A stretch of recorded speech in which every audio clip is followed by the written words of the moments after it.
పాడతాను. మీ అందరి పర్మిషన్తో నేను పాట స్టార్ట్ చేస్తున్నా. పరమ పావనం పరమ శుభకరం పరమ పావనం పరమ శుభకరం పరమానందకరం గీతాజ్ఞానం పరమానందకరం గీతాజ్ఞానం రణమందున పార్థుడు తన వారిని గెల్చి తల్లడిల్లిపోయెను పరిహాసము నొందెను.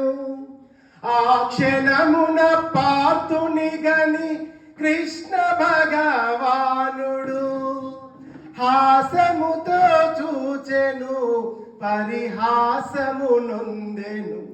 అనుచు బోధించెను పార్థునకు కృష్ణుడు. భగవంతుని మాటలే భగవద్గీతాయను భగవంతుని మాటలే భగవద్గీతాయను శ్రీమద్ భగవద్గీత